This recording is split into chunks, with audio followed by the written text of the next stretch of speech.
नमस्कार मित्रांनो, इमानदारी काय असते हे आज व्हिडिओतून तुम्हाला समजेल।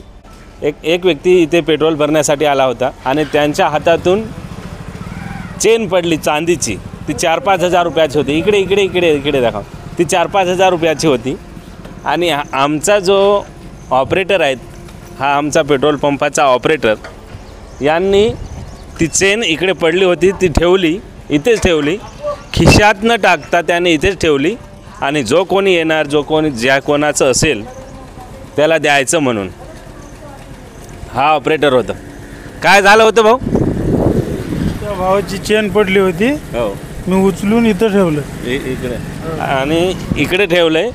कोणी बघणारे नव्हतं, एकटाच होता, तरी त्याने इकडे ठेवले, खिशात टाकले नाहीत। आणि नंतर हा भाऊ 15-20 मिनिटानंतर गाडीने आलाय। कोणती चेन होती भाऊ? चांदीची होती। दाखवा चेन बरं। ही चेन होती, ही चेन होती। कितीची असेल? 4-5 हजाराची। 4-5 हजाराची। काय वाटलं भाऊ बद्दल? भाऊ खूप आधी इमानदारी आहे म्हणून वाटलं। खिशात होती की वरीच होती चेन? वरी ठेवून होते। वरीच ठेवून। हो, जे आले त्याची देऊन द्यायची म्हणून असं भाऊन म्हणला। हां, तर काय वाटते? बस खूप एक चांगले भाऊ, स्वभाव एकदम बढिया आहे। नाहीतर चेन मिळाली नसती। 4-5 हजाराचं गेले असते। बरोबर। त्याच्या जागेवर दुसरं असतं तर दिलं असतं? नाही दिलं नसतं। नाही दिलं असतं। हा भाऊ सुद्धा होता ड्रायव्हर। ही गाडी आहे, दाखव।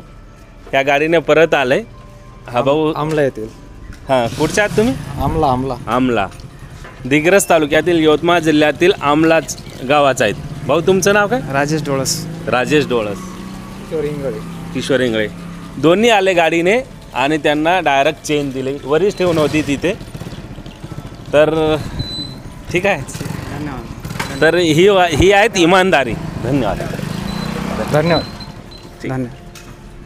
धन्यवाद त्याचे म्हणा भाऊ। जा। धन्यवाद भाऊ।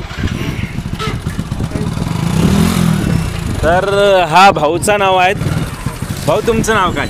आकाश राठोड जाधव। आकाश जाधव वरोली, मानोरा तालुक्यातील वरोली गावचा आहेत। त्यांनी एवढी इमानदारी दाखवली। 4-5 हजाराची 250 रुपयानं काम करतोय।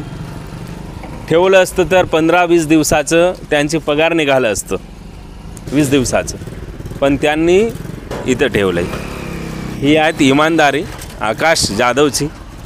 म्हणून इमानदारीने वागा मित्रांनो, खूप काही होईल। चला भेटूया पुढच्या व्हिडिओत। धन्यवाद।